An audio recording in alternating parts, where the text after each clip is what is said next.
atomic age was born. There is no denying that since that moment, the shadow of the atom bomb has been across all our lives. All men of goodwill earnestly hope that a realistic control of atomic weapons can and will be achieved. Meanwhile, good sense requires that all of us prepare for any eventuality. But wisdom demands, too, that we take time to understand this force. Because here, in fact, is the answer to a dream as old as man himself, a giant of limitless power at man's command. And where was it science found that giant? In the atom, a particle so infinitely small that it takes over 100 billion atoms to make up the head of a pin. Just as other millions and quadrillions of atoms are the tiny building blocks which make up everything in the world. Ships, and shoes, and sealing wax, and cabbages and kings. Although no one has ever seen an atom, scientists have learned a great deal about how they behave, and there are widely accepted theories as to what they're like. Let's start by meeting a leading authority on the subject, Dr. Atom. Now, observing the professor himself, we can see that his structure resembles, in many ways, something almost as vast as the atom is small, the solar system. And there are certain similarities. Here is the center with electrons in surrounding orbits.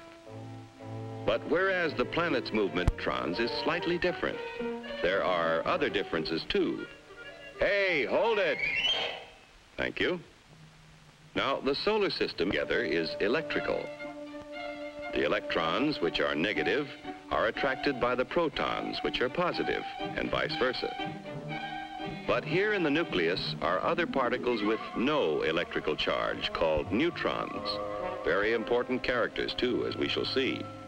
And equally important when it comes to atomic energy is what scientists call the atom's binding force.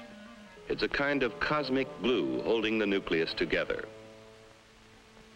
This, then, is a single atom, but certainly not all atoms are alike. There are, in nature, more than 90 basic elements, which is science's term for families of atoms. To scientists, the atoms of the individual atom families, or elements, are identified by number. That is, the number of protons or positive charges in their nucleus. And they vary all the way from hydrogen, which has just 1 proton, to oxygen with 8 protons, to gold, he's rich with 79, finally on to the heaviest of all natural elements, uranium with 92 protons. Now, within each element, or family of atoms, there can be different members, each one having the same number of protons, but differing in the number of neutrons. The total of an atom's protons and neutrons is its atomic weight. Thus, in natural uranium, we have U-234, U-235, and U-238. These different members of the same element or atom family science calls isotopes. Some elements, tin for instance, have a great many isotopes. Others, like aluminum, are lone wolves with just 1. Now, most atoms of most elements are content with their lot in life. We speak of them as being stable, but others are busy day and night, being what science calls radioactive. Like radium, throwing off powerful rays along with some of its neutrons and protons, until it actually alters its own nuclear structure and changes to another family, and then to another, until it does become stable at last. This spontaneous changing of elements is called natural transmutation. Its discovery gave men of science an idea. If an atom could change itself, why couldn't man change an atom? Using as bullets the very particles which radium threw off, a noted British scientist bombarded nitrogen and converted it to oxygen. In terms of individual atoms, this is what happened. The radium nucleus threw off an alpha particle consisting of 2 protons and 2 neutrons. One of the protons was absorbed into the nitrogen nucleus, turning it to oxygen. This was artificial transmutation, man changing the elements. From that first experiment, others by the thousands followed as scientists devised ever more powerful particle accelerators, commonly called atom smashers, to transmute more and more kinds of atoms. All scientifically important, but hardly world-shaking. Then, in 1939, some scientists were experimenting with transmutation of uranium. What would happen, they wondered, if they fired a neutron at a uranium nucleus, already the heaviest in nature? Why not try? So they tried. And the result? Nuclear fission. Instead of a minor change, the atom split in 2. Truly a discovery to change the world. For what had happened when the uranium atom split was a kind of double miracle of science. Half of the miracle concerned that binding force we spoke of before, that kind of cosmic glue which holds the atom's nucleus together. We still don't know all about that binding force yet, but we do know it is equivalent to mass. Therefore, we may speak of it as having a kind of weight of its own. Now, the 2 atoms into which a uranium atom splits also have binding force. But for some reason, it takes less of that glue to hold them together, and in the process of fission, a tiny fraction is left over. What happens to it?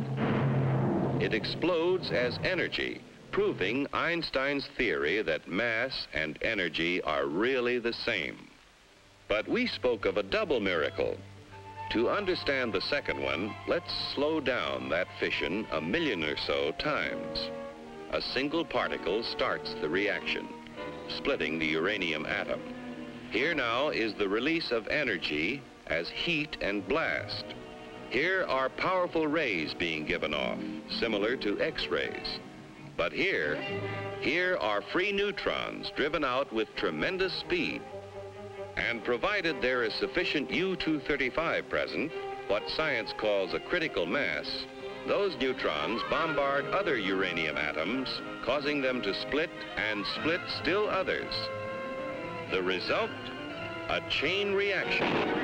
Over 1 million billion atoms exploding within 2 seconds. And the force? It would take Yankee Stadium full of dynamite to equal the energy released in the complete fission of an amount of U-235 the size of a baseball.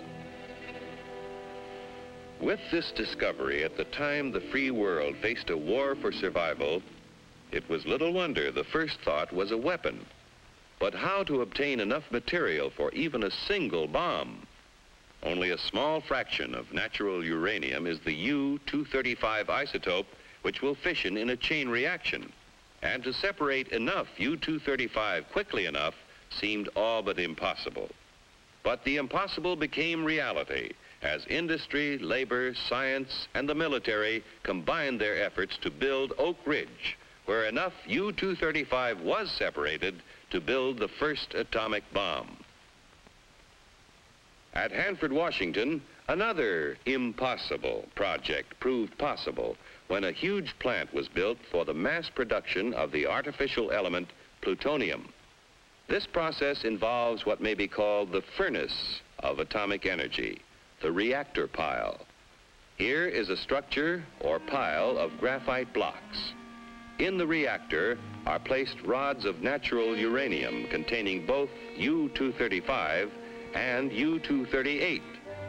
As U-235 begins to fission, the graphite slows down the free neutrons, and some of them hit other U-235 atoms, keeping the chain reaction going. But others of those slowed down neutrons hit U-238 atoms, and here's what happens.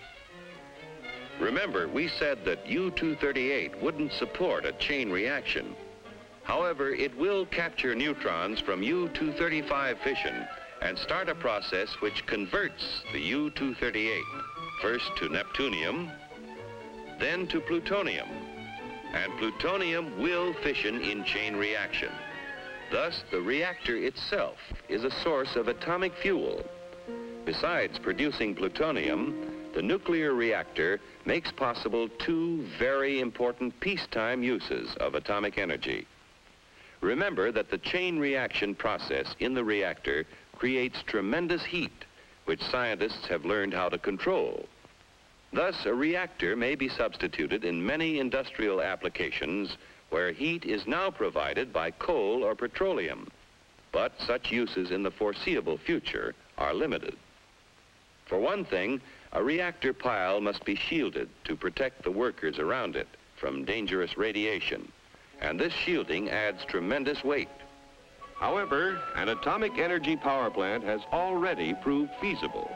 The future supplying of electric power to entire cities is far from impossible, while nuclear power in locomotives, submarines, ships, and even very large airplanes may all but revolutionize future transportation on land, sea, and air.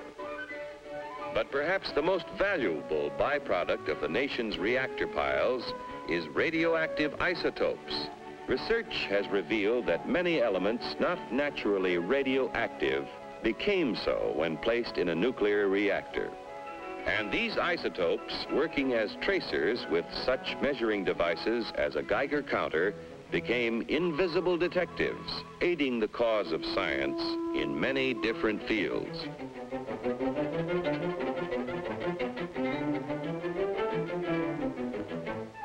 In agriculture, isotopes are now used to test such things as the effect of fertilizers on plant growth and the proper timing for their use, helping to assure bigger and better yields from tomorrow's farms. In industry, isotopes have found literally hundreds of new uses, such as the automatic thickness control of sheet aluminum, saving hundreds of man-hours of labor and assuring accuracy never before possible. In the fields of medicine and biochemistry, isotopes are performing near miracles of diagnosis and discovery. With radioactive sodium, doctors are solving more of the seeming mysteries of heart disease and circulatory disturbances. Radioactive phosphorus has been used to locate tumors in the brain and greatly simplify operations for their removal. Iodine-131 finds one of many uses in revealing conditions of the thyroid, and there are many more. New ways of using isotopes are being discovered constantly through the tireless work of modern pioneers in such fields as chemistry, metallurgy, medicine, and biology. Truly, the superpower which man has released from within the atom's heart is not one, but many giants. One is the warrior, the destroyer. Another is the engineer, seeking to provide vast quantities of energy to run the world's machines. Another is the farmer, helping to better feed tomorrow's world. Still another is the healer, helping to diagnose and cure the sick. And the last is the research worker, working on in the fields of pure science to reveal more of the mysteries of the universe. But all are within man's power, subject to his command. On man's wisdom, on his firmness in the use of that power, depends now the future of his children and his children's children in the new world of the atomic age.